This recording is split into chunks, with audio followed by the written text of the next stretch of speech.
on your home that's a short sale, make sure your buyer is in this for the long haul.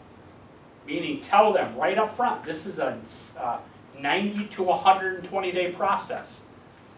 Don't get caught getting desperate and saying, oh, you know, I think I can get this done in 60 or 90 days. Don't do that. If they're not in it for the long haul, it's gonna make your life living heck, and ours too. Because there's a few things when it comes to a short sale. Once we have an approval, the banks used to give us 45 days to close these things. It means the approval letter is good for 45 days. We don't close that in 45 days. We ask the bank for an extension. There is no guarantee the bank's going to give you an extension. There is no guarantee. Assume they won't on every one of your short sales. The buyer has to start their mortgage process. Everybody gets a pre-approval letter. You all see them? I need a pre-approval letter. If they were softer and about that wide, I'd have them in my bathroom. They are useless. Absolutely useless. Start the mortgage process. Go to underwriting.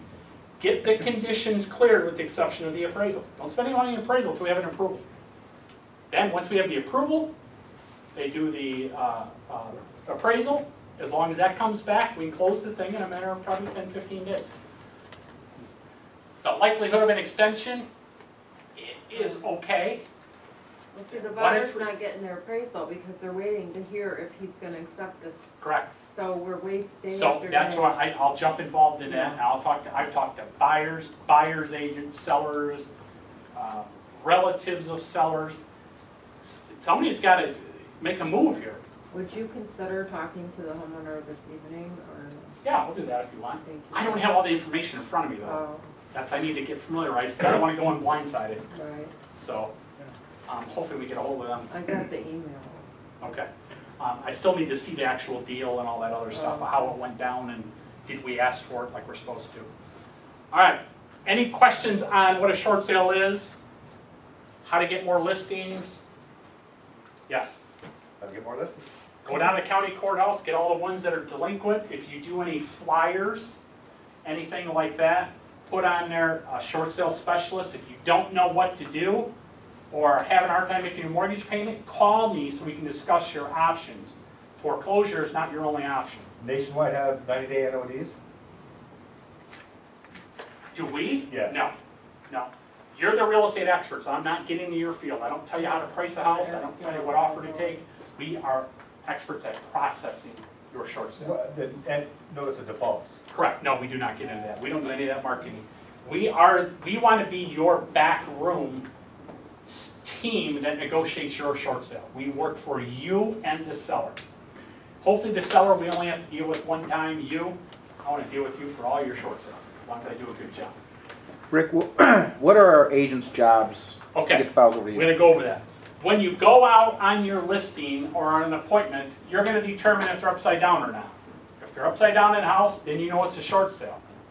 If you determine it's a short sale, when you go out on your listing, ready to sign the listing agreement, give them our short sale package. We're going to go over this. Hand that back.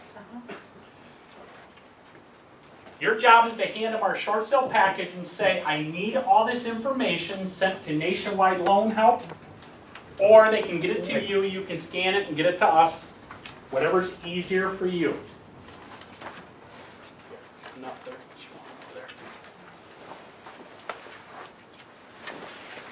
Okay, so you go out, you sign the listing agreement with them, you put it on the MLS, you give them this package. Two ways you can do this. If they have any questions, call our office. There's multiple people there can help. Or you guys can help them out with the basic questions. If your homeowner has questions and they want to call us that you can't answer, try to get on a three-way call so you at least learn. What you don't want to do is continue to go on listing appointments and say, I don't know. Call the company. You need to learn the basics, because what you'll learn after 2 or 3 phone calls, it's all pretty common. It all goes like this. There's only a couple different variations of how a short sale goes down. So try to learn yourself, get it, spend a little time, say, you know what, let's call Rick or call Nationwide together and let's get that answer for you. Most of the time in the morning, I handle it, and after about 1, 2 o'clock, then it either goes to Rachel or Rich or Rob. If you leave me a message, you email me, call you at this time, or can you call me, we'll set something up and then have them here or whatever you want to do, and I'll discuss kind of how the short sale goes. Again, any confrontation or butting of the heads, stay away from. You want to be the good guy, because once you help them out of this mess, you're going to get so many repeat business, it's unbelievable in referrals, because it's weird. I don't know what happens when one house short sales, seems like we get 3 or 4 in that same subdivision. And this one will short sale, and then we get 3 or 4 over there. So they all kind of somewhat know each other to a certain degree, or they find out about each other. Hey, you sold your house, how'd you do it? Well, I have Mr. or Mrs. or Mr. or Miss help me with my short sale. Call them. And I'm telling you, I have real estate agents calling me, you know, at Christmas time you mail out Christmas cards. Sellers are mailing you Christmas cards thanking you, helping them out of this mess. Isn't that great? You sit back and the shit comes to you. It's wonderful. So, okay, this is our short sale package. I try to make this as close to idiot proof as I can. There's a checklist right here. I'm going to go through each page real quickly. If you have any questions, let me know. This first page, this will help you when you're with your client. It's a short sale questionnaire, basically basic information. You know, property address, homeowner, condo dues. If there's any homeowner association or condo dues, we do not get that letter. We need to know if there's past due condo or homeowner association.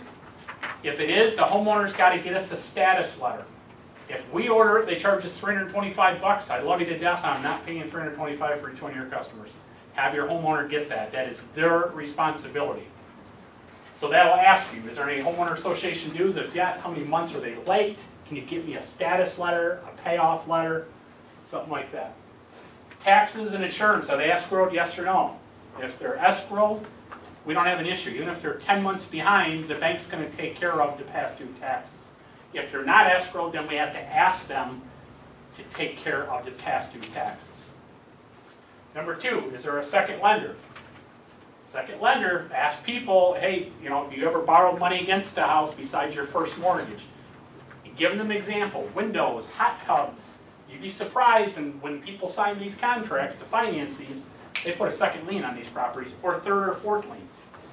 Ask them, you did any home improvement that you borrowed the money? You need to ask them a little bit further, because what you don't want to have happen is we get the thing approved, then we order final title to come in, and there's, was it Wallside Windows got an $8,000 lien. The bank says, sorry, you got to start over. We're going to start the process all over, and there's no guarantee they're going to cover that. So the more we know up front going in, the better it is.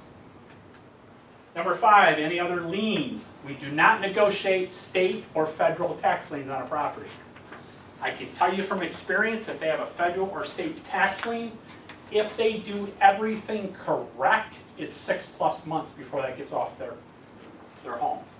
So if you go out and there's a federal or state tax lien, if I were you, I probably wouldn't even list a property until that is addressed and handled. Because that takes a long time.